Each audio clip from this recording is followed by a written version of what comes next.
Hi hello കൂട്ടുകാരെ, എല്ലാ കൂട്ടുകാർക്കും ചെമ്പനീർ പൂവിൻ്റെ നാളത്തെ പ്രൊമോ റിവ്യൂയിലേക്ക് സ്വാഗതം. ചന്ദ്രമതി ആണെങ്കിൽ രേവതിയുടെ അമ്മയുടെ അനിയത്തിയുടെ മുന്നിൽ വെച്ചിട്ട് രേവതിയോട് പറയാണ്, ഇതൊക്കെ കൊണ്ട് തന്നെയാണ് സച്ചി നിന്നെ തലയിൽ കയറ്റി വെച്ചിട്ട് ചവിട്ടി താത്തണത്. അപ്പോൾ രവിയേട്ടൻ പറയാണ്, നിർത്തി ചന്ദ്രേ, സച്ചി അവൻ ഇപ്പോഴും രേവതിനെ തലയിൽ കൊണ്ട് തന്നെയാണ് നടക്കുന്നത്. നീ എന്തറിഞ്ഞിട്ടാണ് ഈ സംസാരിക്കണമെന്ന്, നീ അങ്ങോട്ട് പോയെന്ന് പറഞ്ഞിട്ട് രേവതിയുടെ മുന്നിൽ ചന്ദ്രമതിനെ ആട്ടി അങ്ങോട്ട് പറഞ്ഞേക്കാൻ കേട്ടോ.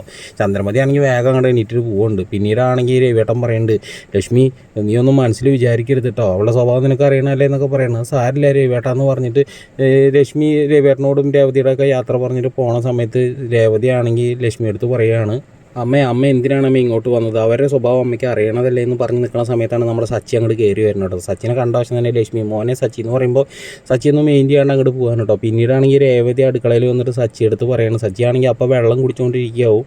സച്ചിയേട്ടാ നിങ്ങളുടെ മനസ്സിലെന്താ? എൻ്റെ മനസ്സിലെന്താ? എൻ്റെ മനസ്സിലൊന്നുമില്ല. ഒന്നുമില്ലാണ്ടാണോ എൻ്റെ അമ്മയടുത്തും എൻ്റെ അനിയത്തിയടുത്തും മിണ്ടാതെ നിങ്ങൾ ഇങ്ങോട്ട് കയറി പോകുന്നത്? എന്തെങ്കിലും ദേഷ്യം ഉണ്ടെങ്കിൽ അത് എന്നോട് കാണിക്കുക, എന്തിനാണ് എൻ്റെ അമ്മയോടും പെങ്ങളോടും കാണിക്കാൻ നിൽക്കണം എന്നുള്ള രീതിയിൽ രേവതി സംസാരിക്കുമ്പോൾ എനിക്ക് ആരോടും ഒരു ദേഷ്യമില്ല എന്ന് പറയാണ്. പിന്നീട് സച്ചി എടുത്ത് രവിയേട്ടൻ പറയണം, സച്ചി ഈ നാളെ രേവതിയുടെ വീട്ടിൽ പോകണം. ഇല്ല അച്ഛാ എനിക്ക് പോകാൻ പറ്റില്ല, കൂടുതലൊന്നും നീ ഇങ്ങോട്ട് പറയണ്ട, ഈ നാളെ രേവതിയുടെ വീട്ടിൽ പോകണം, ആ ചടങ്ങിൽ പങ്കെടുത്തിരിക്കണമെന്ന് പറഞ്ഞിട്ട് രവിയേട്ടൻ സ്ട്രോങ് ആയിട്ട് പറയുന്നു. സച്ചിയാണെങ്കിൽ ഇങ്ങനെ തലയാട്ടിയിട്ട് അങ്ങോട്ട് പോകേണ്ട റൂമിലേക്ക്. അപ്പോൾ ഒന്ന് ലൈക്ക് അടിച്ചൊന്ന് സബ്സ്ക്രൈബ് ചെയ്തൊന്ന് സപ്പോർട്ട് ചെയ്യണേ.